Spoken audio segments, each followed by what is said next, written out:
Hello, people. Hope we are well. Hope we are safe. It is us. We're back. Dropping another video today. Today's the day. I don't know about for you, Fear, but today's been especially a long day for me. But North London is home now for Declan Rice. He has officially made his move to Arsenal FC, and I can't tell you how disgusting that feels to say, honestly. But besides that, we'll start off Fever. Fever, how you doing today? I know the answer, but courtesy. Fuming, mate. Fuming. Like, I'm not gonna lie, I'm not gonna sugarcoat it. Like, listen, Deck done very, very well at West Ham, but the way it's been handled, I'm not a fan on it, mate. Where is the video? Like, Yeah, why I wanted my Ruben Neves video. don't get me wrong, yeah, you can respect what he's done. Yeah, you can say all that. Oh, yeah, like make the sunshine out of his ass. But where's the video? Like, do you know what I mean? Like, and there's a lot of fans that would have expected that from him. Do you know what I'm saying? Like, especially with the love. Like, there's no way that Mark Noble would have left West Ham without doing some sort of video or some sort of thing. And he, like, basically, he's grown up in that way in regards to that. Yeah, and I don't like the North London is home thing. I really don't. I think he sort of just spat in our faces a little bit. It I think hurts. that's just poor, if I'm honest. Yeah, it's been quite a long day for me as well. If you can't tell by the voice, people, you already know I'm in America. We're in Australia right now. Early kickoff today for us. I was up at 5 a.m. So 5 a.m. this morning, 6 a.m. kickoff, and honestly, having to wake up to that news and then watching the match, which I had a very fun time watching the match today. It was very good. And then not even 5 minutes after the match is done, all the Rice media stuff kicks off. And yeah, you know what? I think I can speak for the both of us here, but we thought we were prepared, but really we weren't. We weren't until it's until you see the player in the different colors visually, and then them saying all the stuff, whether they're telling him to say certain things or just him saying them in general to hype things up for his new club. It does. It stings, man. And I get it. People are happy we got 105 million pound for him, but I don't know. It hurts. And me personally, the open letter, I thought it was genuine. I'm not gonna come here and say that it wasn't, but I think, and again, this is just my opinion. Ex-West Ham employee said that there's a video coming. He never specified if it was from West Ham or Declan Rice was gonna make one himself for his Twitter or whatever. But I was expecting at bare minimum like a Ruben Neves video that he did for Wolves, because let's be honest, like I thought the Ruben Neves video was a bit weird at first, because like, was he really that emotionally connected to Wolves? That I don't know. That could be pure ignorance from me, but I don't know because I'm not a Wolverhampton Wanderers supporter. Yeah. So I was expecting like a video, but the one the club dropped, like the minute 45 one or whatever, that's the first thing I saw in the morning, mind you. Which I wish that wasn't the first thing I saw, because I didn't actually rate the video that well. Then I read the letter, and again, the letter was I believe genuine, but it just doesn't hit the same as a goodbye video. You know what I mean? So yeah,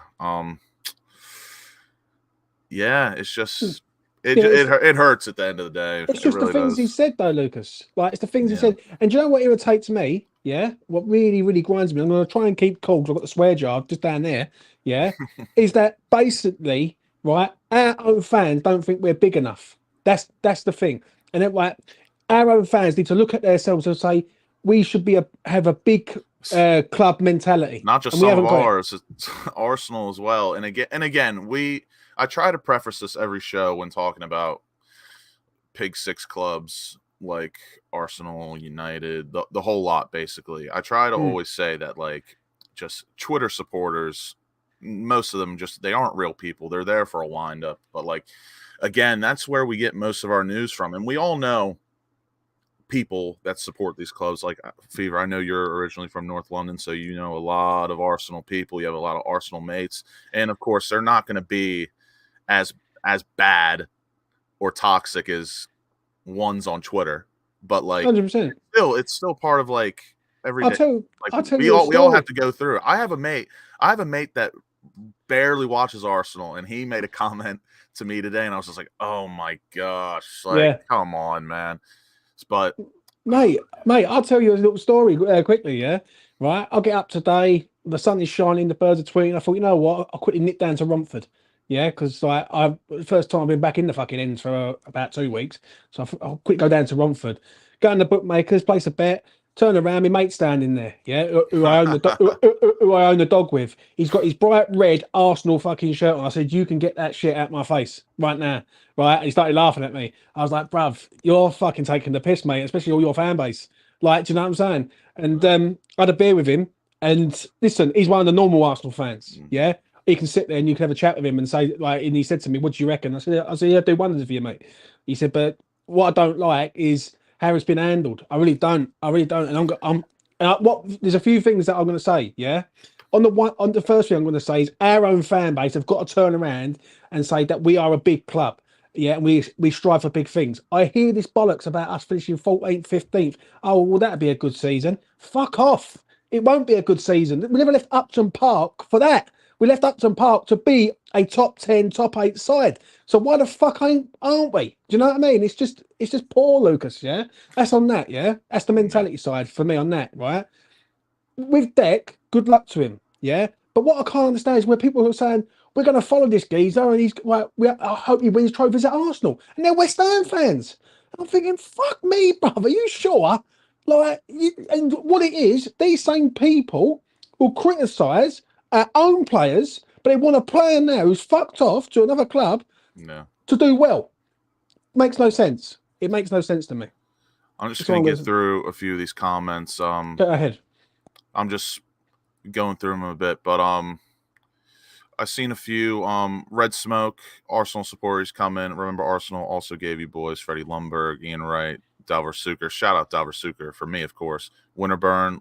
Like I say, no pelters coming from me. I respect that, mate. Again, there are some respectable supporters out there, and I always do appreciate them, especially online for sure. But for me, I want to get to this one from Kane because I do think Kane always has some sensible things to say. He's their player now. Of course, he's going to big them up in interviews. At least he recognizes in it. I must admit, out of all the jabs that we've taken today, there was one clip that someone I follow on Twitter, I think his name's Paul. It is Paul. He shared a clip from one of the Arsenal videos, and Declan Rice did give us a good amount of respect while answering like a question about on his move. He gave us a ton of respect, and he said something very genuine, I believe. But again, it really does hurt seeing like in the title, North London is home now. Oh, it hurts. And then, can we talk?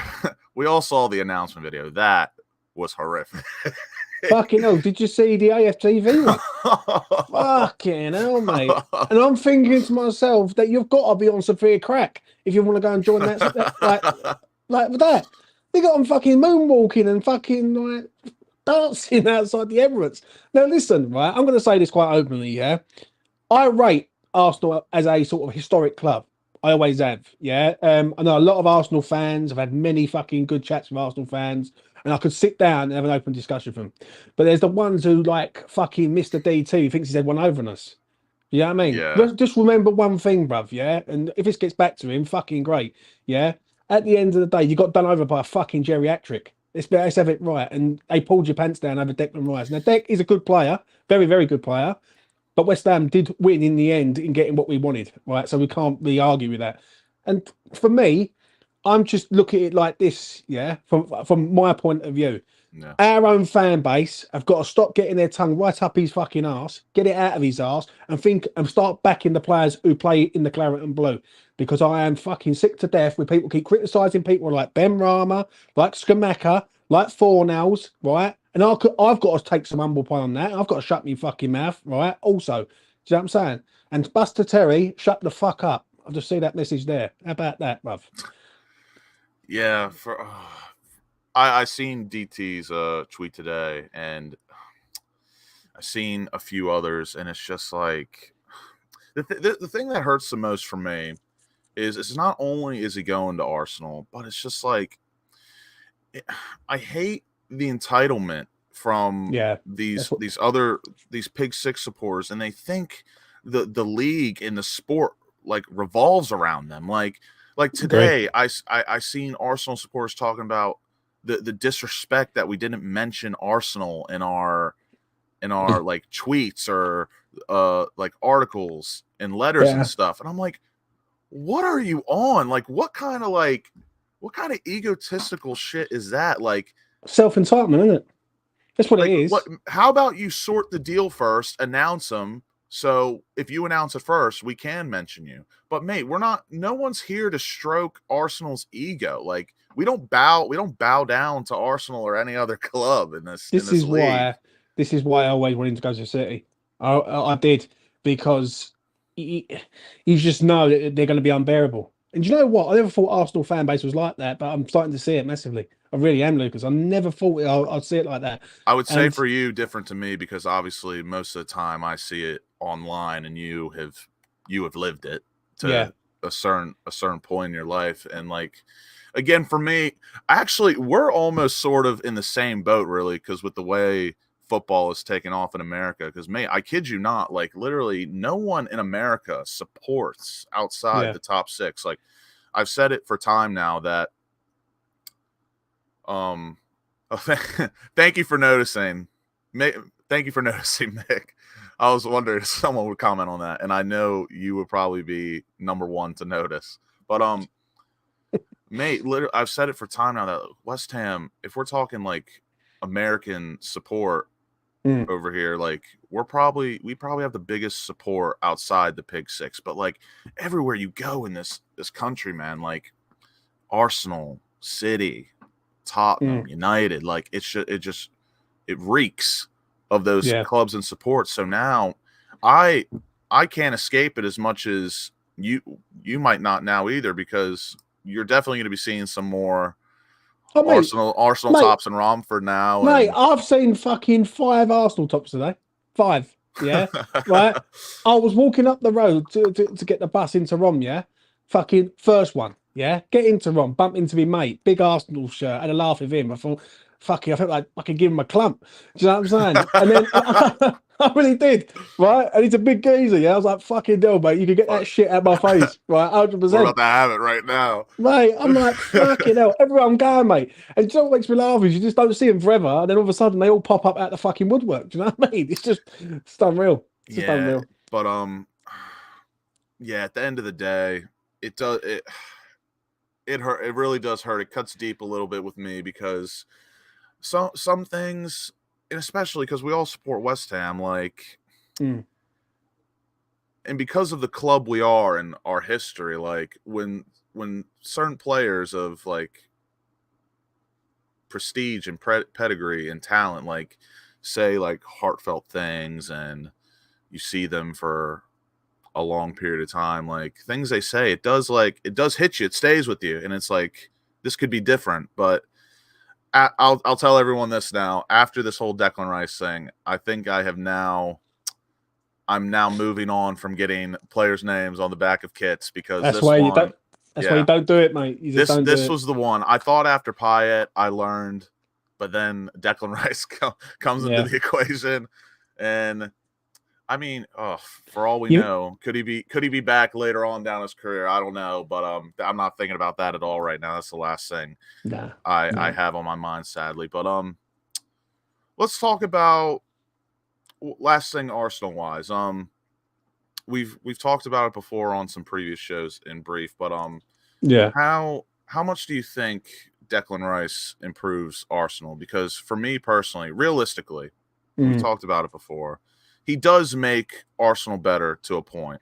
And the project, while the project's intriguing, the comments he's made about him wanting to win it all, blah, blah, blah, doesn't really add up in my opinion. If he never said that like he wanted to win everything and or Yeah. not win everything, but he's been quoted that he wants to win it all like as soon as possible.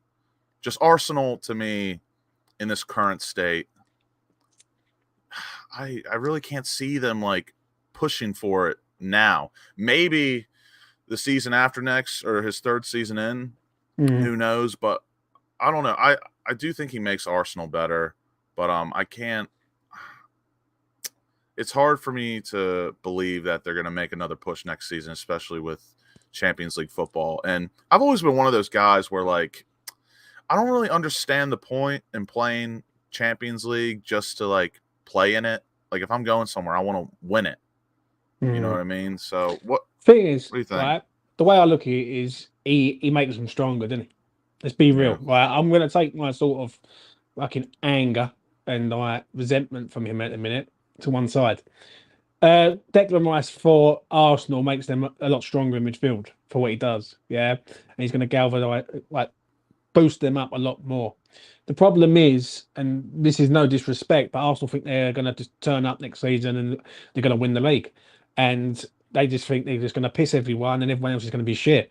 Um, I've always said this, and say it all the time. Until Pep's gone, Arsenal ain't winning the league because I just think Manchester City have got a proven striker who's going to score goal after goal after goal. They've got a manager that knows how to get round different things, and for me, I think Arsenal's project is good, but it's only good until it falls apart. Now, if they don't win the league next year and they don't win the Champions League, I've seen clips of people calling for them to be calling for Arteta to be sacked. Now, if you've just spent 100 million on one player, 65 on another player, 45 on another player, need 200 million, yeah, you should be at least winning the league. And if they don't win the league, which I don't think they are going to win the league, I just think City are just too good.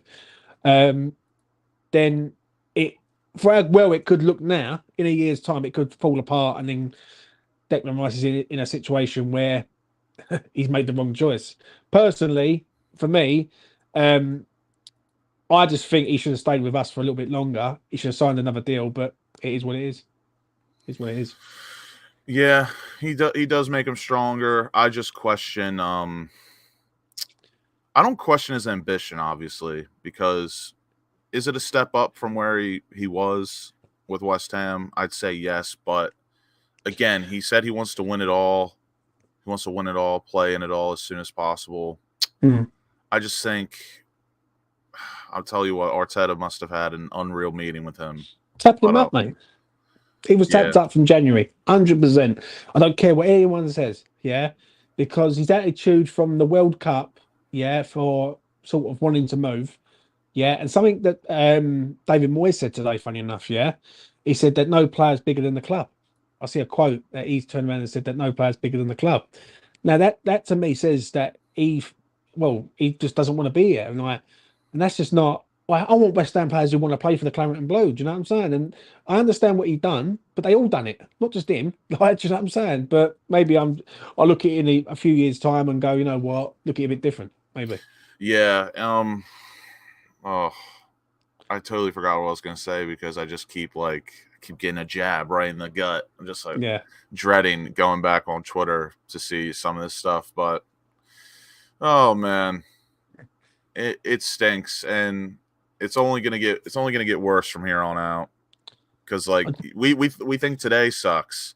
Yeah. Just wait till we play them for the first time. Wait till the first match. Wait till the first match of the season where they get for me a noon kickoff, which is prime time. They get a noon kickoff, and we're watching it because we just love football, and we see Rice and that kid. It's like, oh, mate, no. I cannot wait to the 26th of December.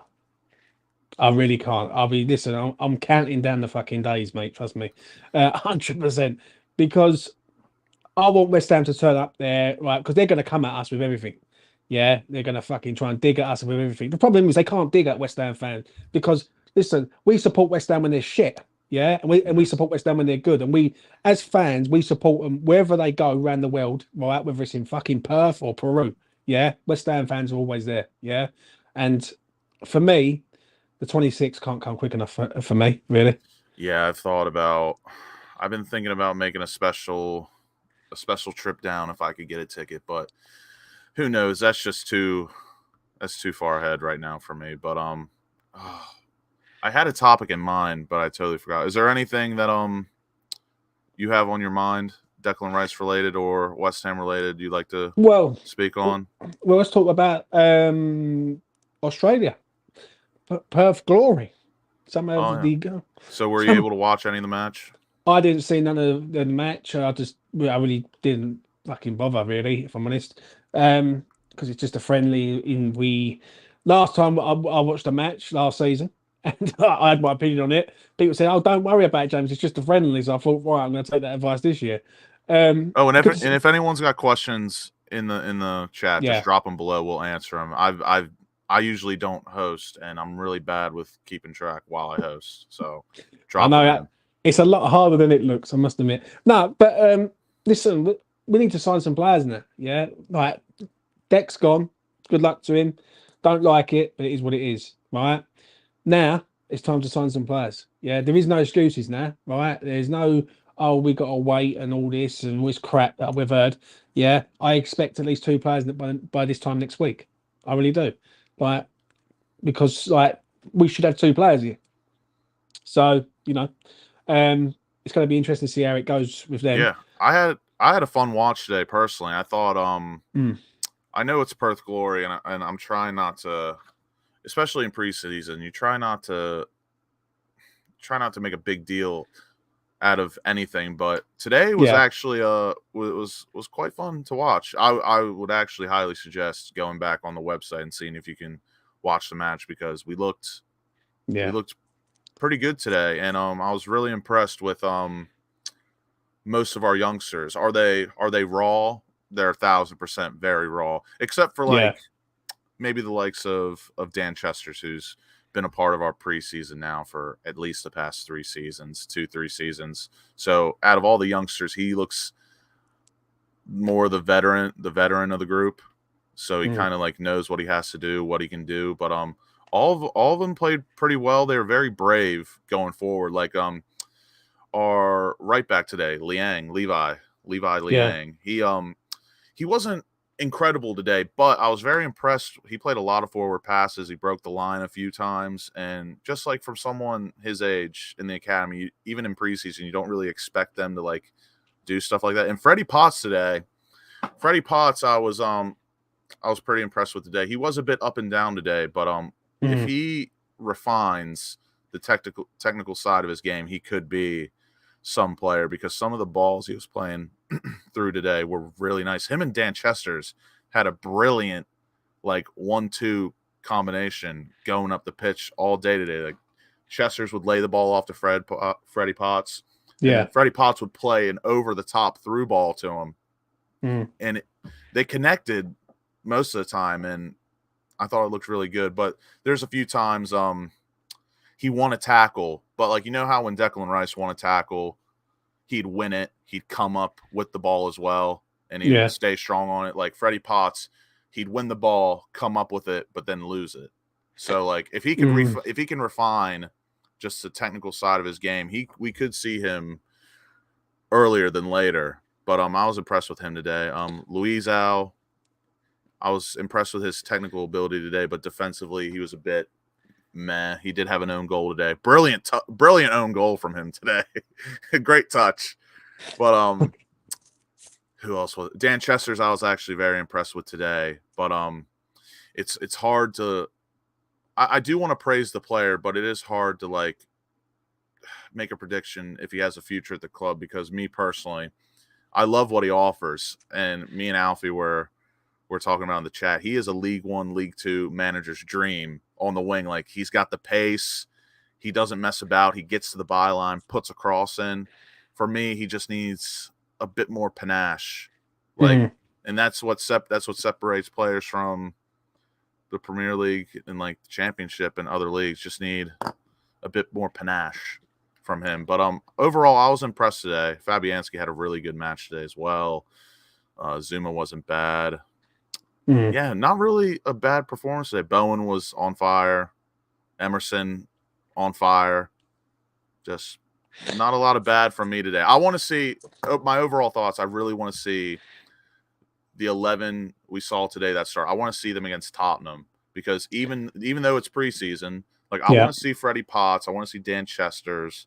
I want to see the likes of Divine. I want to see them against Tottenham because for me, that will be a good test. Even though it's preseason, Tottenham could throw out an absolute D-Tech of a team.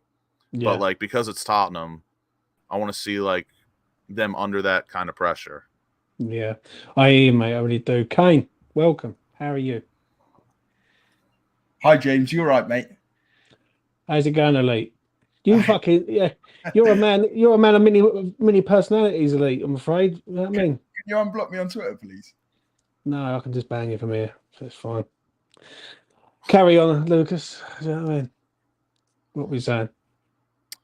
What was I saying? Dan Chesters.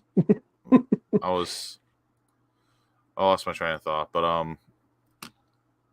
yeah, it was a good preseason match for me. It was a fun watch.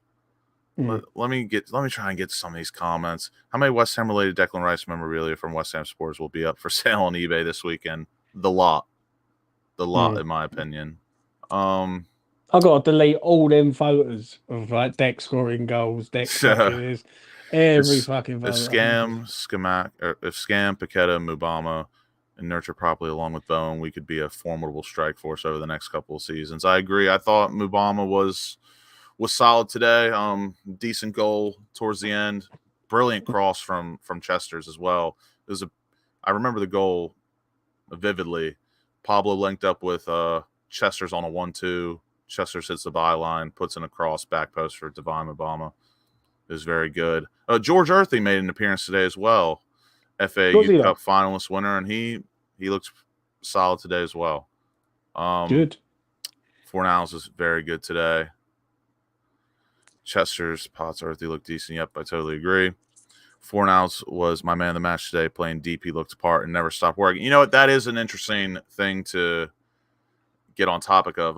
Fornals was in the middle today, most of the match, and he looked, and again, it's preseason, it's Perth Glory, I know. He looked just like completely different, like a new light was shined onto him today. And we all know he just looks so much different when he's playing in the middle. Because his best matches for West Ham have all been through the middle. Yeah, like the one I always go back to is Liverpool at home when he scored against Allison. And I must admit that was a good one. I must admit. Let's get this man in and see what he's got to say. James, how you doing? Congratulations to Declan Rice on his another one. Fucking hell. More personalities than anything, mate. Fuck me. Carry on, Lucas. We're just going to have to close off the chat if that's going to happen. But no worries. Carry on, mate. I mean, listen, at the end of the day, the youth has got to be invested into the side. Yeah. And you're going to have to give the youth a go. Simple as that. There is no excuses now. Like, Boys has got to invest in the youth. I will say that. And is he going to do it? I don't think he will.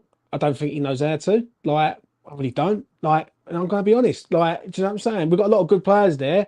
Earthy is a good player. I do like Freddie Potts, but I think Freddie Potts needs to go out on loan and smash it up somewhere else. I will say that. But, you know, it's, for me, it needs to be sorted out. Like, West Ham need to act fast, act quick, and get it done, basically. Do you know what I'm saying? Yeah, I'm just hoping now that we got this payment in now from Arsenal. Yeah. It's a done deal. I'm hoping this time Monday, or well, not Monday, but hopefully by the end of next week we can see a player or two through the door. Obviously, we play Tottenham again for me very early in the morning, about 7 a.m. And we probably won't see any business until we're back, but hopefully someone is lined up. Let me go check these comments. Let's see what I missed. Barry Clark saying George Earthy is a little like Bowen. Fabianski played like he wants to keep the number 1 shirt next season. I totally agree. He was actually unreal today. He did look good. That's the one thing. I see some clips of him. He did look all right. That's the one thing about like goalies in preseason. It's so easy to judge goalkeepers because like whether you're playing League One, the Isthmian League, or in Australia, you have got shots coming at you. The shots do not judge. They're coming from a human, and you've got to stop it at the end of the day. And he made some really good saves. Poor fella Anang comes in and he conceded right away. First shot he sees, he conceded. Let's see what Michael's got to say. Rumors are rumors. Bids are just rumors with cash. Don't believe anything until players have their shirts of the clubs on their back. I totally agree. I'm going to ask you a question, Lucas. Here's a question for you. Has it changed your sort of mindset in regards of now sort of committing and putting all your energy into players? Because it has with me really to a point. It has to. Yeah. It has to, doesn't it? Real quick from Red Smoke, who is our sensible Arsenal supporter in the chat. Much respect to him. Honest opinion, would you take Jorginho from Arsenal? He's obviously not Rice level, but maybe surplus at Arsenal. Sullivan may not want to do business with Arsenal for a while. Yeah, I don't think we'll be doing business for a while, but would I take Jorginho? Nah. Not for me personally, I wouldn't. And I'm not saying that because I think he's a horrific player, but he doesn't fit the squad or the tactics that we play, and I don't rate him that highly, to be honest. Who do we have as team captain and club captain next season, guys? Fuck you know. Mate, I'll tell you what. I think Bowen has I don't necessarily agree with it, but I think it's one of those situations where obviously no matter what, I think Cresswell's going to be club captain, on or off the pitch. If he's on the pitch, he'll have the armband. If not, he's going to be the club captain. But mate, I think if Bowen wants it, I think it's there for the taking for Jared Bowen. How confident I am of that? I'm not sure, but yeah, I think if Jared Bowen wants it, he could take it. And I think that would be kind of like, what's the word I'm looking for? Not like revival, but who knows? That could put a pep in the step of like supporters again, because we all love Bowen, and it would be kind of, I don't know. I feel like it'd be a kind of a nice story that like Declan Rice leaves. It has to be a player. It has to be a player that's gonna, inspire the team. Well, and he's got to know the club, of course, as well. I think it would be a really nice story if like Rice leaves. Yeah. Everyone loves Jared Bowen. We've never seen Jared Bowen kind of in a light of like being a captain or like being very aggressive. But say he takes the armband and he actually turns into that like aggressive player that we never knew that was in there. I think it'd be a nice story, but I wouldn't bank on it. But if I had to pick my captain for next season, club captain's obviously going to be Cresswell. Vice captain for the club will be Ogbonna. And on the pitch, it's hard for me to pick one, but if I had to put my money on it, it's going to be a Garrett or Soufal. But gun to my head, I think a Garrett might be captain. I think, do you know what? If Nathan Gued's a captain, I'll be happy with that. I really would. People keep knocking him, but he speaks multiple languages. He's pretty calm. He don't lose his head. And he's a pretty decent player. So for me, it has to be a Gued. It always has been for me. Like if you want to replace Declan Rice with someone who can who's a bit of a leader, then he is the man. But on to sort of like the signings now. Like we talked about it last night because we thought Arsenal weren't going to pay up. They have paid up. Edison Alvarez, it looks like it is itching towards. If we want him, we'll get him. It sounds like. Yeah, I don't know about him, mate. I'm a bit like you in that camp. I've had a look.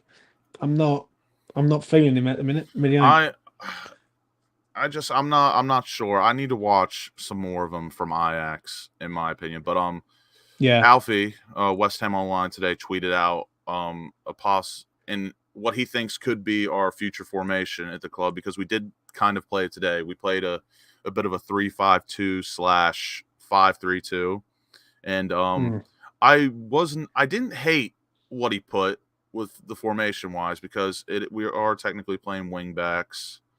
2 strikers up front was a nice change of scenery today, because Gianluca Scamacca today was gravy today. He was very, very good. 19 to go, people. 19 to go. His back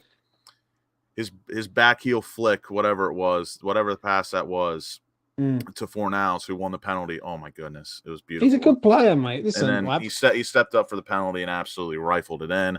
And it was like I said, it was a nice change of scenery to see 2 strikers up front. Danny Ings was like the one. They both like kept dropping in and out of the midfield, but like when you just watch Scamacca, we all know he's an absolute player. And again, it was just a shame last season he got injured when he did, because we all knew he kind of seemed like out of his place, like tactically within the team. But like when he touched the ball, like Charlie Walsh, I can count anything I like. If I'm fucking dropping 5 large on the kid's lap, you know what I mean? So I'll count fucking preseason goals, behind doors, closed friendlies, everything, bruv. 100%. But when he gets the ball, we all know that like there's just a touch of quality that's ready to be unlocked, and that was nice to see today. But what I was getting at, Alfie put out a tweet with a formation he thinks we might go forward with, which was a 3-5-2/5-3-2, and he had Fornals and Paqueta as the 8s, and then he had Alvarez in there as a 6.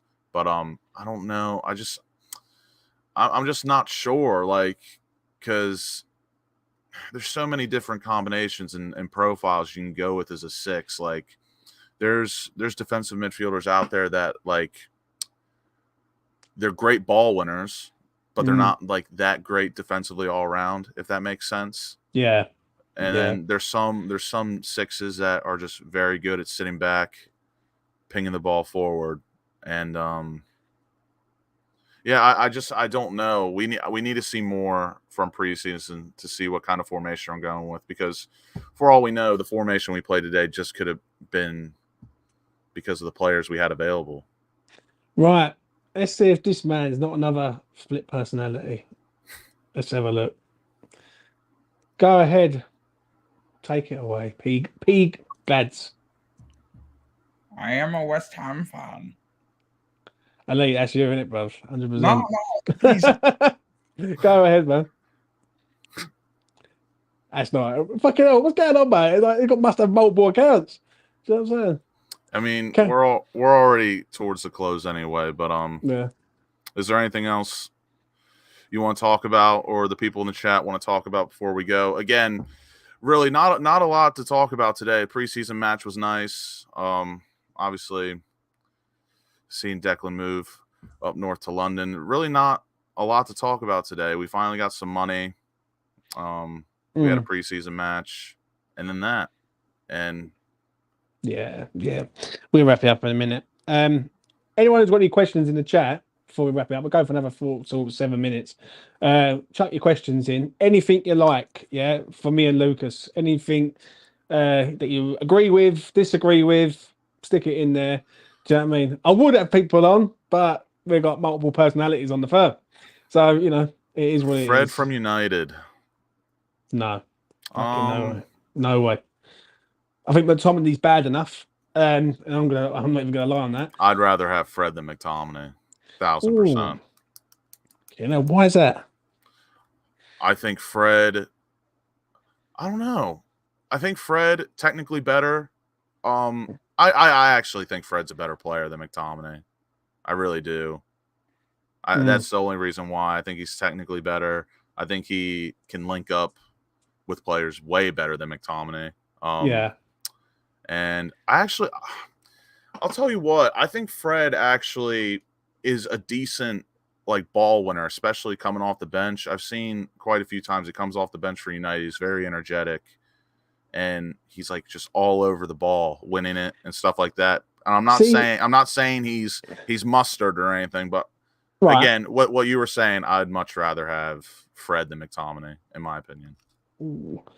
I agree with Trini on this. Yeah, no to Fred, McTominay, and James Ward-Prowse. None of them improve us. Oh, that's one thing we could talk about. The James Ward-Prowse versus McTominay debate, and this is my opinion on it, right? You know where I stand. I know where you stand. Yeah. It's not that I have a problem with people preferring Scott McTominay like in our team, like systematically. Yeah. But like as a football player, surely like a sensible man or human doesn't think Scott McTominay is a better footballer than James Ward-Prowse. Like there's no way. Nah, I think James Ward-Prowse does more. Like gives you more than Scott McTominay. James Ward-Prowse is a better footballer than Scott McTominay, but Scott McTominay does offer something that not a lot of players can. Do you think? But at the end of the day, you can at least say James Ward-Prowse is a better footballer than Scott McTominay. Oh yeah, but do you know what? I'll tell you what hurts more than anything is when you mention these players: James Ward-Prowse, Scott McTominay, Fred, even Alvarez. Yeah. It just doesn't. They're not statement signings for me. They just don't feel like. Do you know, like last season, you had Skamaka and Paqueta. You could say that they were statement signings. Yeah, they looked like, wow, here we go. This is West Ham. This is what it's all about. Right? This is what we want. If we sign any of them players, to me, that's not statement signing for me. That's just a makeshift, like, or like, do you know what I mean? We're getting someone's fucking players who they don't want, sort of thing. Do you know what I'm saying? Like when we went to Leon last year and we got Paqueta, that was West Ham making a statement signing. Yeah. I just don't see them being statement signings. I don't think every signing has to be a statement signing. Like I don't think James Ward-Prowse would be a statement signing because I don't think Southampton really want to get rid of him, but they have to. And I think James Ward-Prowse just brings like stability inside the club. Is he an incredible signing that's going to blow your socks off? No, but to me, again, I think he's a quality player. I think he improves us, and we would get the best out of him in a way better side than Southampton. So the thing is, maybe it's just me. Maybe I'm looking at it a bit different. Yeah, maybe the way I'm looking at it is we've just lost Declan Rice, who's up there, and then we're going to have to go down to there. Yeah, and again, it all depends on how you see the signing. Like I don't see him as a Rice replacement of any sort.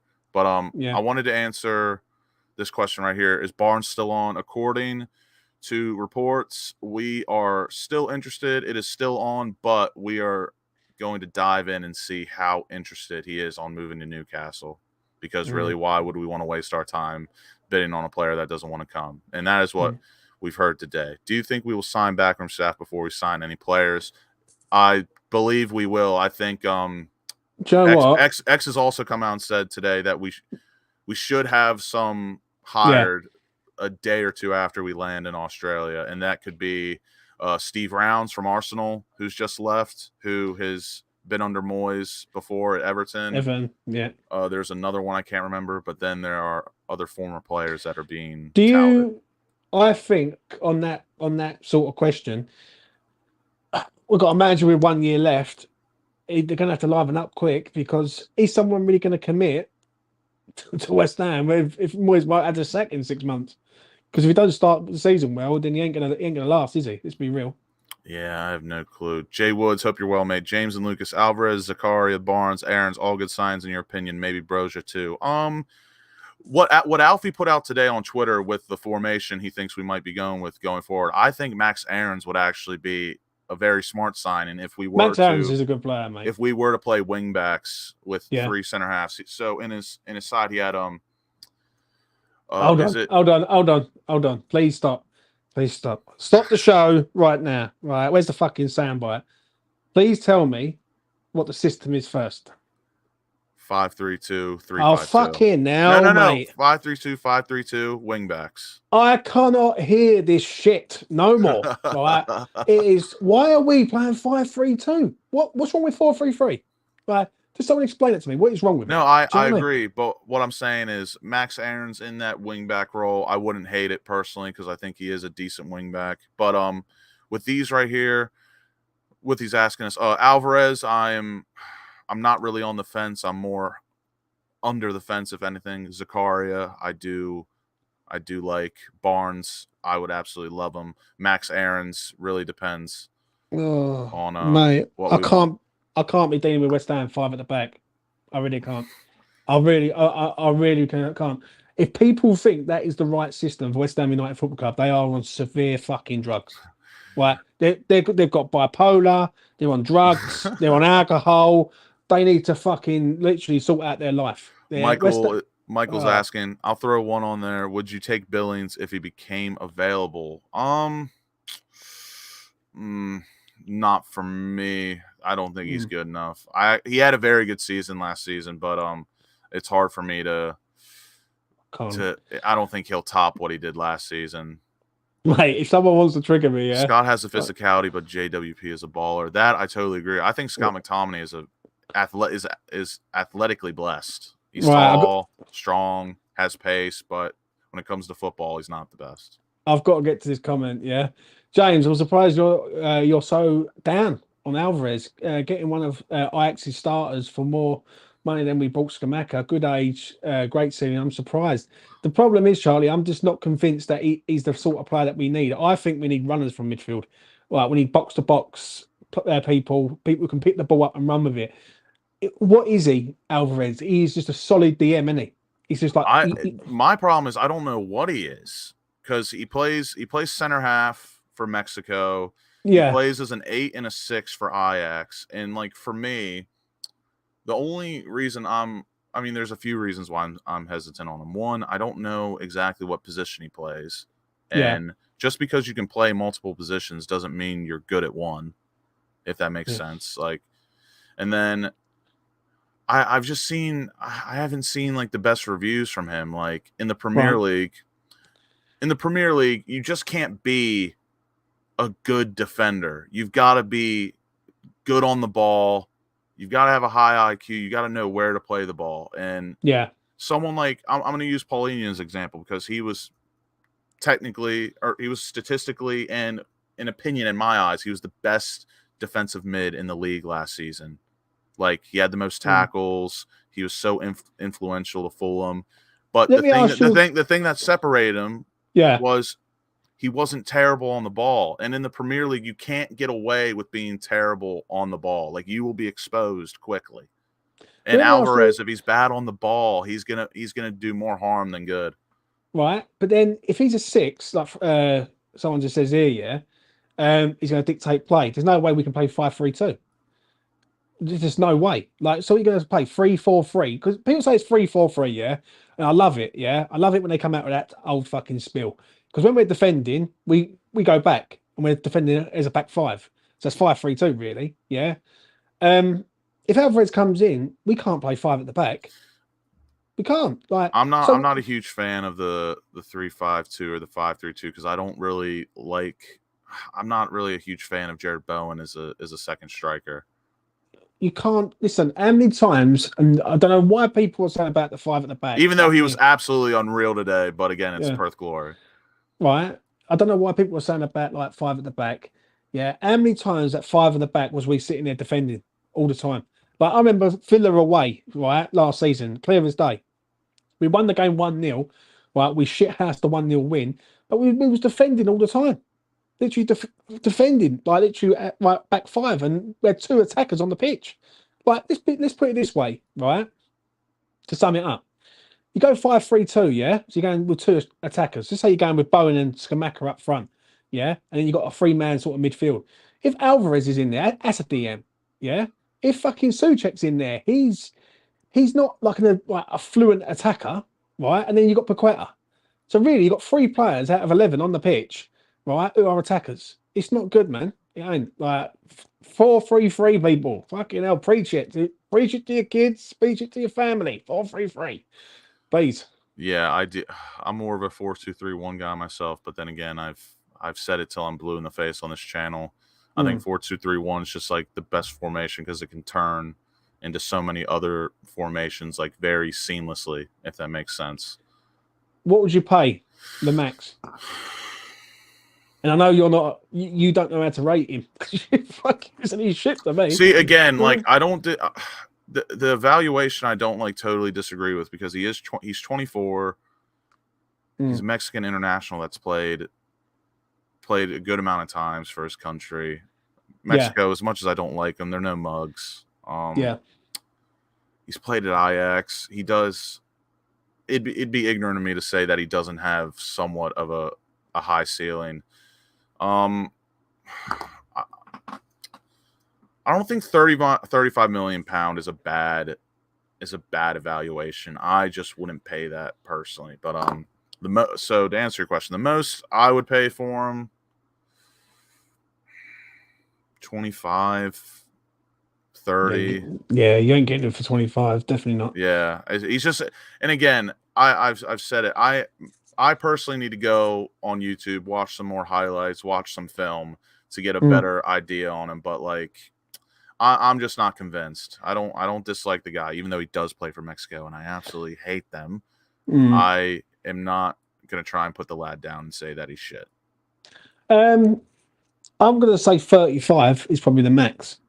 Yeah, because if that's the case, you might just go and get a nana out of it. I'd rather pay 30 million pounds on James Ward-Prowse than Edison Alvarez. That's just me personally. Yeah. But the way I look at it is, if you're going to go down that route, you can't play 5-3-2, mate. Anyone who thinks we can, like West Ham set up 5-3-2, then Moyes has got no fucking clue what he's doing, because it just didn't work last year. Like, absolute did not, and that was even with Declan Rice on our side. So, like, it ain't going to work now without him, 100%. Steven saying Freddie Potts is apparently going out on loan, been reported after the match today. I think that would be best for him. I hope it's a championship side. That'd be nice. Yeah.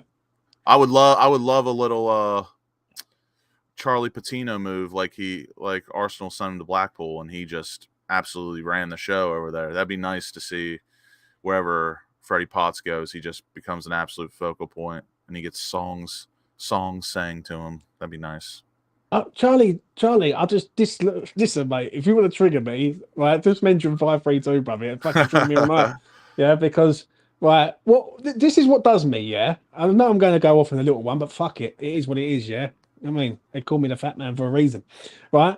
At the end of the day, when we are sitting up and we are sort of trying to set up in a way to attack, how do we attack with 5 defenders?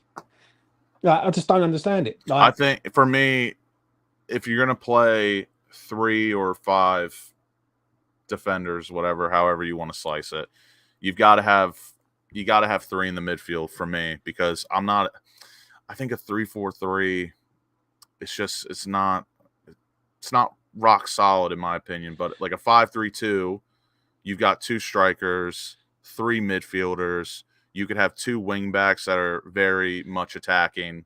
But if you're playing a decent side, let me name a side, for instance. Right, say you're playing Brentford away.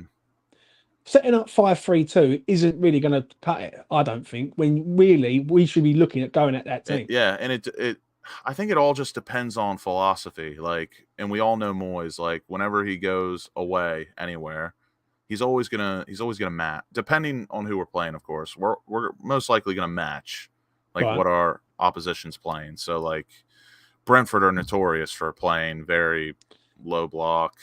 Yeah, they sit back, counterattack. So, and Brentford do play sort of a 5-3-2. I understand what you're saying there, but Brentford have been trained in that system for a long time. Yeah, and you're trying to make West Ham do it in 1 or 1.5 seasons.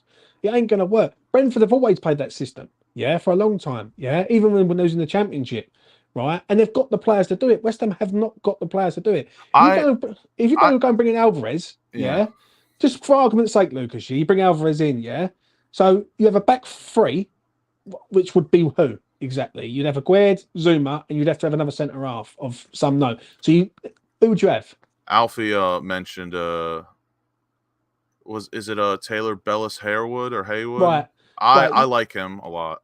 Right. I think he's a decent player. Don't get me wrong. He was at Burnley last year. You always talk about you want to bring in fresh young talent. He, Right. in my opinion, is like, again, he hasn't really played major minutes, but he was very good at Burnley last season. It was, a main reason why they I'm going to were be honest. promoted. When I heard about him, I started to speak to a few people in the hotel who are Burnley fans, and they can't rave about him enough. Yeah, and he's exact, and in my opinion, he's exactly the type of profile you want to bring through the club. He's young. He captains England's under-21, who just won the Euros, of course. Yeah, The U21 Euros. He just helped Burnley get promoted, and not just promoted. They absolutely ran wild on the championship. I think Vincent Kompany is going to do a decent job this upcoming season. I actually think they stay up. I think they stay up. I know. But Taylor Bellis Harewood. I can't remember exactly his double barrel name. We need more double barrel names of the club. I do love him, but I like his profile, and I think he can play in a back three, a back four, however you slice it. And if we were to play that style, I think he'd be the perfect third center back. But I just don't understand. So I know we're going a bit off topic of the deck thing, but we'll talk about this because obviously this sort of comes into it. So what style are we playing it if we play 5-3-2? Because to me, that's not a counter-attacking style. It's just not. That's a defensive style setting up to sort of grind, basically. But I mean, you can counter-attack out of it. What two attackers? I mean, just because you're a midfielder doesn't mean you can't be an attacker. Right. So if we go just look into the future, dream scenario, right? We've got 3 centre halves, Mm-hmm. Then 3 you've just mentioned, right? We've got a right back in who? Max Aarons, would you say? If you want to throw him in there, sure. Right, we'll throw Max Aarons in there, yeah. Left back, you'd probably have to say Emerson because Cresswell can't do it as a left wing back, right? He really can't. And then you go into sort of the mould of the 3 central midfielders. Now Alvarez is a defensive-minded player. So that's another defensive player that we're going to have, yeah. And then you've got Souček in there, and then Paqueta, yeah. So if Souček, people say about Souček, but he's going to stay. He ain't going nowhere. I think there's a lot of like the lineup you're about to mention and go forward. I think there's a lot of attacking players in there. Like I don't go on. But it depends what you think attacking is. Like, to me, I think Max Aarons is very attacking, but like, is he going to score you goals or get you assists? Not really, but he's an attacking player. Yeah. So Emerson, Aarons, Paqueta, Souček, Scamacca, and Bowen. That's 6 attacking players, in my opinion. Like, Emerson is an attacking player, but he's not going to score you goals. I think attacking is just mentality, not really skill. I'll disagree on that one, but Charlie Walsh, you are Charlie Walsh. I hope you're Charlie Walsh. No, I am. It's me. Well, thank fuck for that. We've actually got someone who's actually there. Their identity. I did worry when I can't put my camera on, and I did worry that you were going to be like, "Oh my god, this isn't Charlie. Fuck it." But no, it is. Yeah. Go on, Charlie. I would impersonate you because you're an absolute top lad. Thank you. Speak to me, Mr. Walsh. What do you want to say? I understand your. I think that the thing you're forgetting, James, is that David Moyes will always be defensive no matter what. 5 at the back actually allows you to be more attacking. Like, today's a great example, right? When you're saying like 5 defenders, right? Watching today's game is a beautiful example because the 5 defenders there includes. At left wing back, you've got Emerson, who was further forward than most players most of the time. You're talking about the first goal was an own goal. The first goal where we scored, which was an own goal. He was the one who was attacking the 6-yard box to actually try and finish it when it deflects into the goal. So clearly he's not really defending. And then on the other side, you had Dan Chesters, who's an attacking midfielder come winger and was playing up and down the pitch. It allows you to get a number of players forward into really good positions quickly. And I think when you're saying 5 defenders, you have, for example, you have your 3 centre backs. And a lot of the time, actually, when we've played 5 at the back, which we have done not even last season, I'm talking about before that as well, when David Moyes first came back, for example, where Cresswell was playing left centre back. My man was getting up the pitch like a madman. He wasn't really playing like a centre back in the way we envisage, Kurt Zuma to play or whatever, right? And then on top of that, it gives you that little bit of stability to build off of and move forward in a good way. So I think it's not obviously small evidence today, but I think actually today one of the good points was our formation and how it ended up working out. Yeah, but did we play well last season in a 5-3-2? The answer for me is no. No, but I don't think we played well in a 4-3-3 either. We play a lot better in a 4-3-3, Charlie. 100%. But you're counting sticks at this point. You're just splitting hairs. I think counting sticks is not a phrase, by the way. I've said those words, and what I've realized the second I said them is that is not a phrase. I actually kind of rate that though. That's I'll take counting sticks. Last season, when you had Souček, Paqueta, and Rice in midfield, that was not too bad. Yeah, for how much everyone says about Souček, it wasn't too bad. Yeah, and towards the end of the season, definitely. Yeah. Right now, if you're going with 2 inside forwards, i.e., Bowen and let's just say Barnes, if we sign Barnes, yeah, and then you've got Scamacca up front, that is more exciting and that is more forward than it is sitting there going 5 at the back with wing backs. I'd personally rather take. It just makes no sense. 3 skillful midfielders than 2 inside forwards and a striker. But I get what you're saying. That is more attacking, but I don't know. Just depends on where you see the club going forward and things. Like me, I don't necessarily scold at the fact of a 5-3-2 because, like I said, you've got 2 strikers who could be absolutely fantastic. You got 3. Right. You got 3 midfielders, i.e., Paqueta. Hopefully, 2 other good midfielders, and then you got 2 wing backs that could be very, very attacking, which might as well be wingers in itself, depending on how good they get up the pitch. So basically, then, if you were to sort of put this into sort of a roundabout way, as a betting man, which I am, I might also just back West Ham to not score 3 goals in a match. We scored 6 today and we played 5 at the back. Yeah, no, you can't say about Perth Glory, bruv. Come on. I don't necessarily disagree with you, but my point is if you watch the match, we were basically in their box for the entire game. Now, obviously, like you're saying, that is Perth Glory, and I think that is a fair argument, don't get me wrong. But realistically, we looked significantly more attacking today with 5 at the back, in your words, than we did with 4 at the back for the majority of the time. And the big difference for me was usually when we're facing teams and they're when a team has the ball, right? And they're sort of passing it around, but they're not really going anywhere. You know, those sort of moments in matches where they're passing it upon defenders and all that nonsense, right? Usually what we do is we have a little look. We have a little bit of a press. It's all very exciting, flipping Jared Bowen gets in there. He goes, oh, am I going to be able to get the ball here?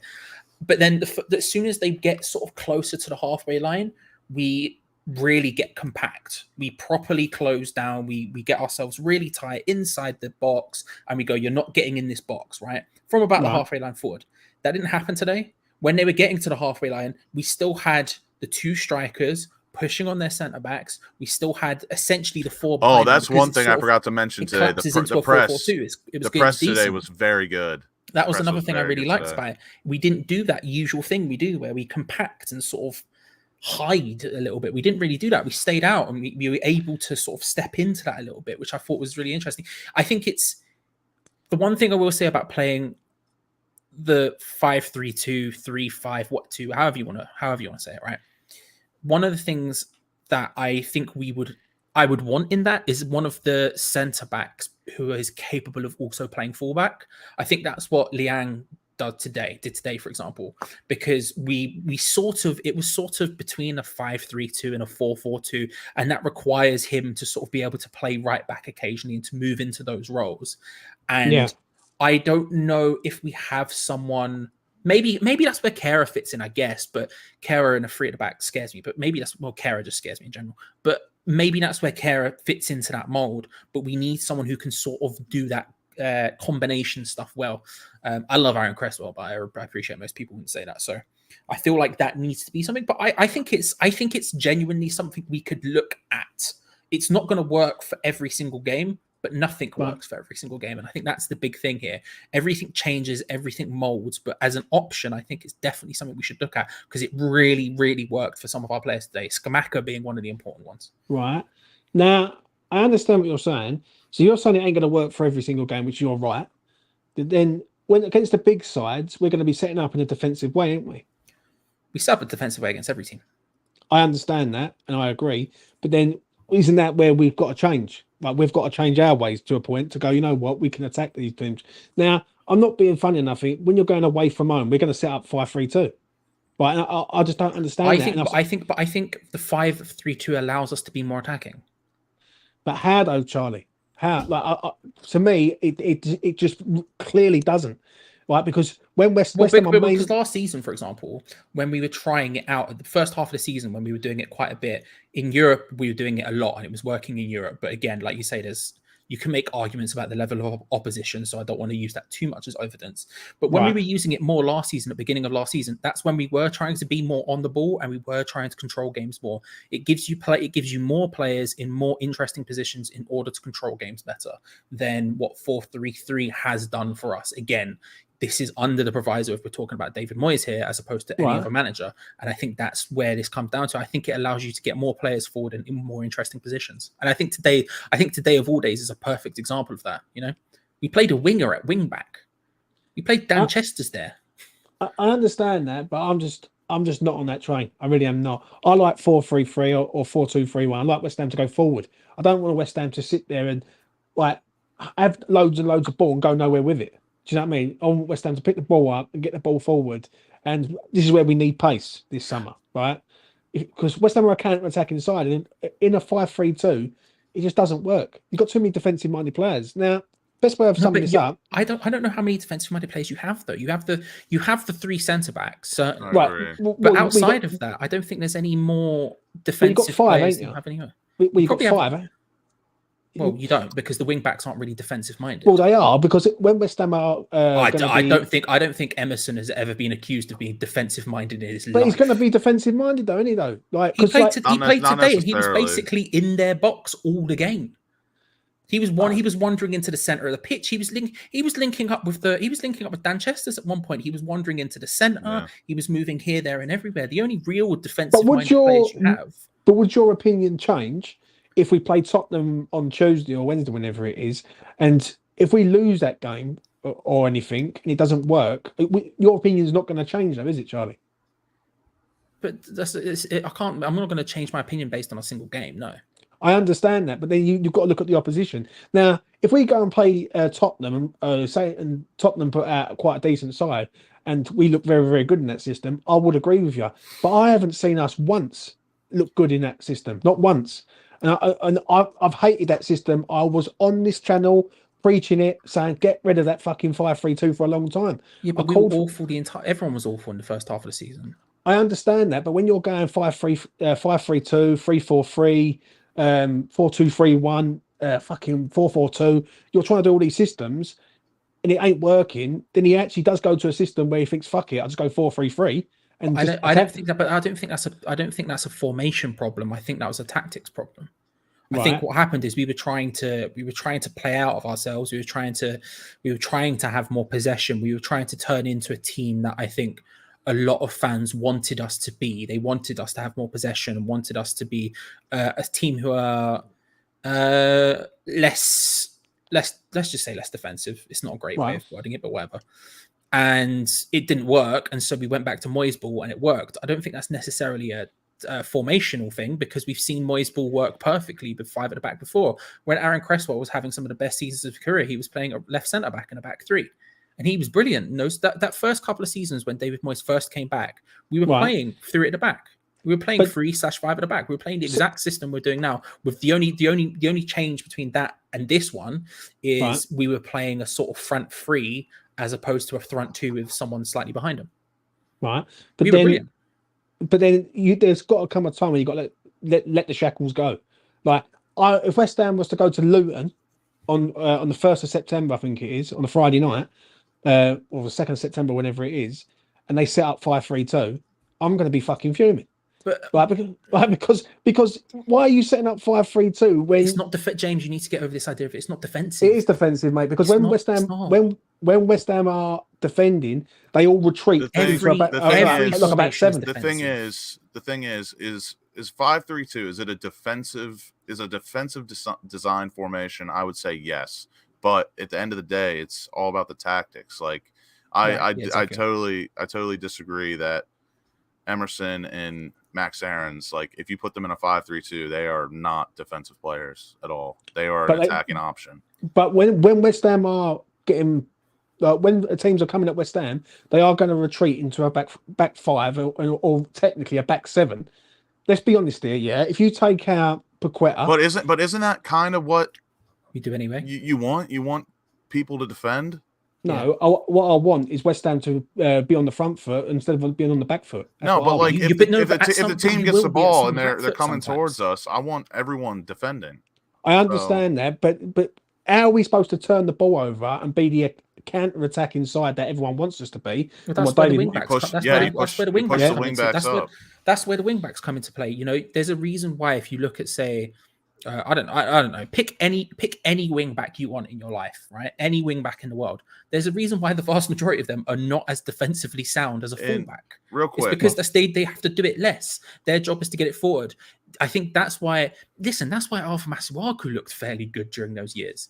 Was because his entire thing was just getting forward. We weren't asking him to sort of do a lot of defensive work because he's not dependable doing that because he is a wing back. I think when you look at how you get out of that situation, right? You have wing backs who can be further forward than a fullback can in that sense, and then you have your players in the middle who you can play through. They get further forward. You have your two up front who can do stuff, be it Skamaka and I don't know about you, Lucas. I don't know, Alfie. I assume you watched the game today. I don't know if you did or you didn't, right? But in my head, when I watched Danny Ings in that first half, look, don't get me wrong, worked really hard, liked what he did. He was out here doing his thing. But realistically, I'm like, if you've got Antonio in that role instead of Danny Ings, or even Jared Bowen in that role instead of Danny Ings, all of a sudden you're looking at a much, much better team. You're looking at a lot better counter attack. I think it makes perfect sense. I think the thing is, no formation is truly defensive or offensive. At the end of the day, formation is just a formation. Most important, it's more mindset, in my opinion. Yeah. And real quick, before we move on, and get Alfie into the conversation, we'll probably go on because we're having a good conversation. We'll probably go on for another 15, 20 minutes. But Charlie, can you give us your quick thoughts on the Declan Rice departure today, now that it's official, and then I'm going to get Alfie's opinion, and we can get back into this roundtable. Okay. How do I word this without be brutally honest? I'm glad it's happened. I'm happy. Okay. I'm more excited. I wanted 105 million more than I wanted Declan Rice. Okay. I think it's a good deal for us. I think we've gotten a really good price for him. It makes sense. He wanted to go. We've gotten a really good price, and now we can actually go forward and grow and improve as a team, as opposed to just sort of relying on a single person. And I think that's the key for me. If we can get 2, 3, 4 good players out of this transfer, we've done really well. And building forward is the way we have to go. We're never ever going to grow as a club by being precious and keeping people when A, they want to leave, but B, also you can get a good price. We have to get better at selling players, and I think Declan Rice is the best example of that. We've made a really good amount of money on Declan Rice, and that should allow us to grow forward. And last thing, has there been anything on social media, or you've seen anything that has hurt you or made you a bit gutted that Declan Rice is gone? Nah. Okay. No, I'll say this very quickly. The one thing I did have, when I was watching the the interview thing he did, do you know what it was? It didn't make me gutted or anything. It just, looking at their training ground compared to ours made me just annoyed at our owners. I was like, man, like, because again, I know I've spoken about going to the training ground before and how shocked I was when I got there, but like, Jesus Christ, when you're used to seeing Declan Rice walking around in a porter cabin and then you see him walking around in Arsenal's training ground, you're like, flipping hell, there's levels to this game, and we're at the bottom of the barrel when it comes to that stuff we need to spend. That was the one big thing from social media stuff. Sorry, I interrupted you. No, you're good. Alfie, welcome on in. You're a bit late, but it's all right. Give us your quick thoughts. We're not really going to go much into it, but give the people your thoughts on Declan Rice now officially moving to North London, and we can get back into this roundtable.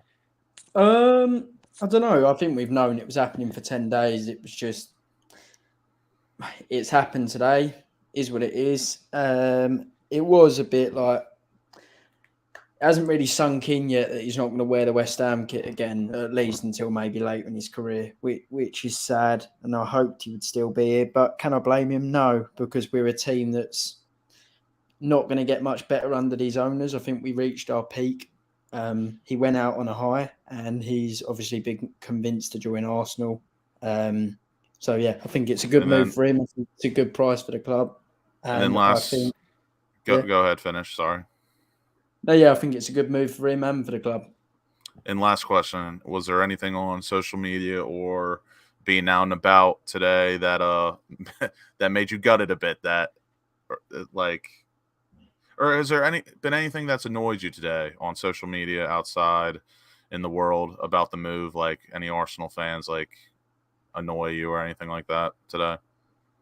The Arsenal fans don't annoy me, because I think the ones that are annoying, you've just got to accept it for what it is. I think both fan bases have been a bit stupid throughout the saga. They sold my car to whatever. No, not sold my car. Just sold my star to Mikel Arteta. Stickers were really cringy. But apart from that, I think the AFTV video as well. Yeah, that was cringy, but it was funny at the same time. I mean, the announcement was pretty bad too. And I have to say this real quick: the Declan Rice tune or song, it's so shit. It's so bad, in my opinion. I'll say this about the AFTV video where he's dancing and all that. That front flip he does at the end was well impressive. I was fair play, bro. He does it on concrete as well. I'll give him that. Like, listen, I think the whole video might have been a bit cringy, but that flip at the end, I was like, do you know what? Fair play. I can't do anything close to that. So, you've got to respect it. Real quick, can I get a rating on that Declan Rice song from whoever that guy is? I'm giving it a 3 out of 10. 6 for me. You vibe to that, Alf? Like a 6 out of 10. That's a decent it was made rating. when he was at West Ham, so 6 out of 10 for me. I know that, but it was still a bit. I thought it was Also, shit. Fever, what are you giving that song out of 10? No comment. No fucking comment, mate. I also think Declan Rice is. I thought what he said about the club in his Arsenal interview, what he said about West Ham, was brilliant. And I think deep down, I think he's a brilliant person, and I always have respect for him. But as Moyes said in his brilliant conference, no player is bigger than the club. And I think, that fair play. We can move back into this 5-3-2, 3-5-2 conversation if you gentlemen want, unless there's something else you would like to discuss about the preseason match, transfers, stuff like that. I just think 5-3-2 is just not on it. Alf, what's your opinions? Because we talked about your message in the WhatsApp today, your tweet a bit in regards to the 5-3-2. I personally don't dislike it. I think it's not like a terrible idea, but for me, if you do want to run that, in my opinion, we need a better 6 than Alvarez. But give me your thoughts. The thing is, Scamacca, the one thing he does well with, which we've seen so far, is people running on from him. Fornals has done that very well. He does. He links up well with players. He done that well at Sassuolo as well, and he always played in the 2 up front. So I think as long as the formation is irrelevant, as I say, formation is not as deep as what people think. He just needs bodies near him when he gets the ball. And today he had that. So if that's the formation that brings that attribute the most out of Scamacca, then that's the formation we will probably use. Some of his passing today was so good. There was that one passage of play where naughty. There was that passage of play where he passed it out to the right. I can't remember who to, and then it comes back to him, and he shapes and passes it out to Dan Chesters, who was unfortunately offside. But I was like, the confidence to just get his head up and shape his body and go, I'm just going to. And I don't know what it is. So good. But some of our fan base think he's shit, Charlie. So I don't know what it is. If I sneak, I am in trouble. The way he passes the ball is just so he doesn't really waffle with it. How some players really just they put in a weakest piss pass. They got the right intention, it's going to the right place, but it's just there's no conviction behind it.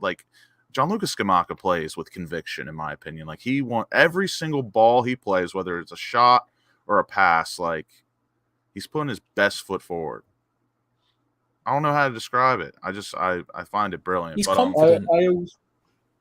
Go ahead. I also think the formation actually suits Jared Bowen. I think the run he made versus Fiorentina is the sort of position you find him in. He's good at making runs across defenders towards the front post, which he done today. That's a tricky one for me because we've seen Bowen in a 2-man strike force before, and he hasn't been And it hasn't worked. all that great. No. But it depends on, like, again, just because it's a 5-3-2 doesn't necessarily mean anything. Because, like, say we do play a 5-3-2 and Jared Bowen is technically that second striker, I wouldn't mind seeing Jared Bowen like go in and out from the wing to inside, because as long as Scamacca has Paqueta, Fornals, or Benrahma to link up with, as long as he has 2 players to link up with at all times, I think he will create magic. And it's the same with Paqueta. Paqueta more could create magic out of thin air, but like with Scamacca, as long as he has 2 players near him, I think he can make anything work. I think he's that good. I'm not convinced. I agree. I'm not good. I'm going to say this, because I'm hearing you saying about this 5 at the back, and it's not my idea. It's just not for me. I know you don't like it, but it's also for me. I don't think it's any of our ideal like ways of playing, but I have to agree with the lads just because it's a 5-3-2 or a 3-5-2. It doesn't necessarily. So if we set up against Luton away, and he comes out with five at the back, wing backs, and all that, I'm happy. I'm not. I'm happy because I'll tell you why. Because it's the formation we were trying last season to try and gain more control of the game. If we're setting up, for example, against Luton away, playing out formation, then I know our mindset going into that is we're going to control this game and we're going to win this game, as opposed to West Ham, pure Moyes ball, which is West Ham can't control games, Charlie. That's the problem. Because we're not trying. That's the point. No, West Ham can't control because they just haven't got the personnel. Unless West Ham are going to go out and buy literally 7 players. I think. Well, tell me. Apart from Paqueta, who else is going to control the game for West Ham? Literally everyone, apart from like Thomas Souček and Pablo Fornals. Right, Pablo Fornals sits on the bench. Right, Benrahma could. Right, Benrahma's not a controlling type player. He's more of a sort of player who's more of a number 10 rather than a winger, and that's coming from me.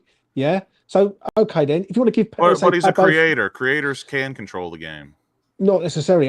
Even for how much I back Benrahma up, he's never controlled a game for me. No, he can't control. He's the opposite of control for me. He's controlled a few matches, in my opinion. Right, but so what I'm asking is that if you're saying we're going to control the game, who's going to control it for us? Like I said, everyone. You're also forgetting that we're going to have a completely different midfield. Right. Yeah. So give me your 3 midfielders then, Charlie. Real quick, I want to answer this to your question about if we went to Luton or whatever. I would. The only way I'd be upset with the formation is if our wing backs were Aaron Cresswell and like Ben Johnson. But if it was Max Aarons and Emerson, I actually wouldn't mind that because they're 2 very attacking players. All right. So if you take out, just say, because we can't say Max Aarons because he's not here. Yeah. Yeah. But if you say Kufal and Emerson, is that right? Yeah, that's fine. It could be because that could easily turn into a back 4 if they wanted to, because you can push Emerson up to make it a 4 or 3 when you come back on defense, 5 in the back. It all depends on the personnel, in my opinion. Like Soufal's not ideal, but out of everything we've got, I mean, probably maybe you make the argument for Kehrer, but I just think that guy's a walking liability. But maybe you make the argument for Kehrer, right? In the same way that if we're playing 4 at the back, I wouldn't want us to play Emerson. I'd want us to play Cresswell. So, I mean, it's fine. I think it's fine. I don't see James. Who for you isn't capable of controlling the game?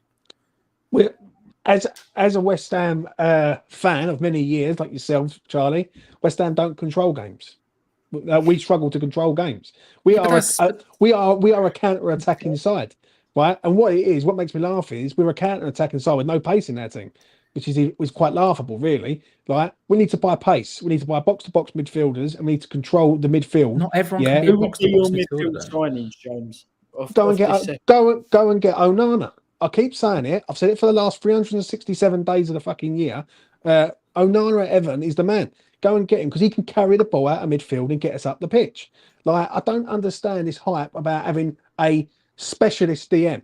I don't understand that because people will moan at Thomas Souček. We got worse when we stopped having a specialist DM. Hold on. Yeah. People will moan about Thomas Souček and say all he does is run around. but then you want to go and get a DM who all his job will be is to be a DM. No, that's unfair. That's unfair. Well, it ain't no Charlie. Thomas Souček hasn't got people complaining about him because all he's doing is running around. Let's be Yes, fair. he is, Charlie. Let's I be disagree. fair. No. As I love Thomas Souček, right? And let me put it this way: he's not a passer. That's what people don't like, the fact that we've got a big guy who is emblematic of David Moyes and can't pass. It's not that he's just running about. And actually, I think towards the end of the season, people would have given him more. People started to give him more credit for his ability defensively than they were giving him at the beginning of last season. I think the first half of last season, people were basically going, "This guy can't do anything. Why the hell is he in the team?" It wasn't just because he's running about. If anything, just running about is box to box. That's what you're describing there. Yeah, I think realistically, but you've got to be good in both boxes, though, Charlie. But you have when we he's good in both boxes, to be fair. Yeah, I think he is. I think he's brilliant at it. But that's a side note, right? When we had a, as you called it, specialist DM, we were better than we were when we stopped having a specialist DM. When Declan Rice stopped being the specialist DM and started going more and more forward, that's when our form started to dip. That's not a diss on Declan Rice. That's just talking about it. But Declan Rice could do both, and that's the difference. I mean, I would respectfully disagree, but I think realistically, when you look at it, right, we had Declan Rice originally, right? When we were first really good under Moyes, he was the specialist DM. Thomas Souček was bombing forward. He was getting in the box. He was scoring for fun, grand old time. Let's go, right? Then Declan Rice started to get better on the ball, more confident on the ball, both with dribbling and just like impacting the game. And we started to, adjust for that a little bit more towards.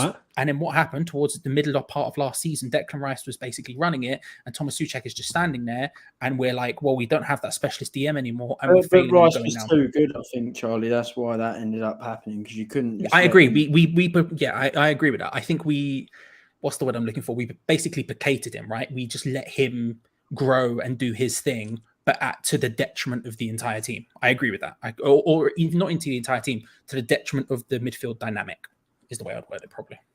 Right. Yeah. But yet again, you're saying about a player who can do both. Yeah, but not. If you go and get Alvarez. But no one else can do both, James. Right, no, we can't just go and buy someone and go, that's Declan Rice again. No, I'm not saying that. Yeah. Hold on. Let me fucking land. Yeah. Right. What I'm saying is at the end of the day, we need a box to box midfielder who can do both. People will complain about fucking a player being a solid defensive midfielder. Oh, that's all he does is break player.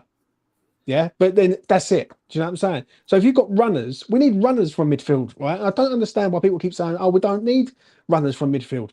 Fucking like when Declan Rice got the ball, he used to carry the ball out, right, and he used to get us away from danger.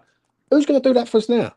Like Souček's not going to do that. He can't even control the ball. Someone else. You don't have a midfield of say Alvarez, Souček, and Paqueta, because that seems. So if someone else is going to do that, Charlie, then you don't have a DM doing that. You have a no. You're missing the point. You get a solid DM, a specialist DM, if you want to word it like that. I wouldn't word it that way, but you get a guy who can allow other people to do that without sacrificing stuff. That's the point. You get if you say Declan Rice leaves, right, and you're saying he can do both. You can't get another player who's going to be able to do both to that level. So what do? Right, well, you get two people who do both sides of it. So you get one who's a really specialist DM. You get one person who's good. You know who's exactly a specialist DM? Paulinho. Yeah, I like Paulinho, but I like lots of people. I think there's lots of people who could do it. For as good as Declan Rice is, this is my hottest of hot takes that everyone is going to hate. For as good as Declan Rice is, he's really replaceable. Like, it's not actually that deep. Like, obviously, we're not going to be able to get a player as good as him. That's obvious. But actually, in terms of squad dynamics, it's not that bad. Having someone like Thomas Souček there sort of gives you room to upgrade, because you're like, well, there's the obvious person you have to replace. If we had a load of great players and we lost Rice and then we're like, oh my God, who's going to replace the two things? I'd be like, oh, that's bad. If you didn't use the dynamic point, I totally disagree with you. But I actually don't hate that take in terms of like tactics and dynamics. He's a leader, Declan Rice, and that's the problem. Right? Yeah, we haven't got a leader. We haven't got a fucking leader now. For a club of our in my opinion, a club of our level, not to be disrespectful to our level, but we're not a title challenging team or anything like that. I Right. think a DM, getting 105 million for a DM is brilliant because we can reinvest that. And I don't think a DM can do enough to be Right. worth that to us. I Right, think we so- can replace him and invest elsewhere, and we'll become a better team because of it. Right. So what is our I level agree. then, Alf? I agree with that. My aim this year would be to push for the top 6 or 7, and obviously try and go as far as we can in Europa League. And I think Rice is the best DM in the world, but I don't think a DM can play a big enough role to be worth 105 million to a team like us. I think he's the sort of player that gets teams pushing for the title to the title. Obviously, he was brilliant for us, but I think we can reinvest that and become a better team. Personally, I kind of get what Alfie's saying. Like Declan Rice, in my opinion, actually, I think Alf is a bit bang on. Like for where we are as a club right now, where I envision us, I want us to always be challenging for Europe. But with the way the league is right now, would I want Declan Rice to stay? Absolutely. But in terms of him as a defensive midfielder for us, I don't think we're getting the best out of him if we play him as strictly a 6. It would make Yeah. more sense Bang on. if it would make more sense if, for example, let's say we did get Paulinho and we moved Rice to the 8 and then Paqueta is our Yeah. other 8. That would be naughty. But now that Rice is gone, I think for the squad dynamic, like Charlie said, it'd be better if we just brought in a pure 6 that like his sole job is to win the ball, be brilliant defensively, and get the ball to our main creators, our main outlets. And then the other 2 midfielders, they just do what they do. See, I agree with you, Lucas. 1,000% on that. What you've just said is absolutely bang on. Like, if Declan Rice is sitting there and being a DM, we wouldn't have got the best of Declan Rice. Yeah. In my opinion. 100%. Oh, no. And We and wouldn't. anyone who thinks, oh yeah, because like it was tossing and turning between him being a box to box and him being a DM. And that's why I think he went for 105, because not only is he a world-class DM, but he is shown that with proper guidance and progression and maybe coaches to get the best out of him in training, he could well on become one of the best midfielders the Premier League's ever seen. But that's also why he needed to leave, right? He needed to go somewhere where he was going to get coached better. He needed. That's not necessarily a diss at our coaches. Yeah. And that I think we can all life. agree with. It's Like just a fact of life, right? I personally love David Moyes, but I don't expect him to turn Declan Rice into a world class. Well, I mean, he's already world class, but one of the best to ever do it. I mean, I don't really rate Arteta either, but Arteta and Arsenal have the resources that we don't. You know what I mean? They've got the resources. Thing is, Arteta knows how to. Arteta knows how to keep the ball, and he'll be learning JDP. He'll be learning positional play, all that sort of stuff. He won't be playing on the transition anymore, so he's just going to become unstoppable. Because the only thing Rice needs to work on is getting the ball off the defence. I think when he's done that for England, he's not looked as good as someone like Rodri. And once he does that, I mean, he will literally be unstoppable.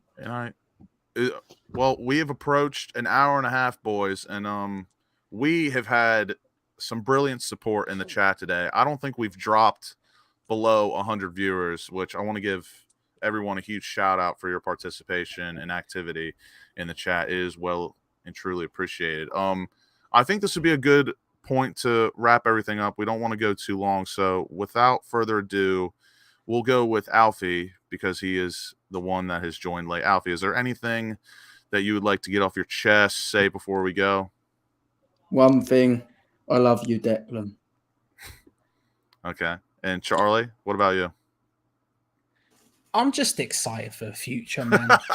I can't actually hide. I can't be angry. Like, I see people today, they're annoyed, I get it. But I'm just excited for the future, man. Let's go. Fever, any thoughts before we go? Don't get emotionally involved with players. Simple as that, people. Mate, it will break your heart. It will ruin your life. You know what I mean? And that is what real it is. Quick, Alfie, can you give me your quick thoughts on the preseason match today? Since we really didn't talk William, about it. Perth Glory is shocking. I think maybe I'm happy we got Tottenham next. We need some better opposition because I don't think they beat Southend. But yeah, he looked very good. And Fabianski, I know people want Areola this season, but Fab today once again was He was very excellent. good. Yeah, he was brilliant. He was brilliant. And before we go, and I'm going to mention again, thank you all for your support today. Like I said, we didn't drop under 100 live participants today, which is absolutely amazing for us. Your support's everything. And before you leave, drop a like on the video, subscribe to the channel, turn that bell on to get notifications and get to our live videos and videos first. Drop a comment, drop something in the chat. And if you'd like to become a member of the channel, the link is in the description. And without further ado, we bid you adieu. And until next time, stay safe.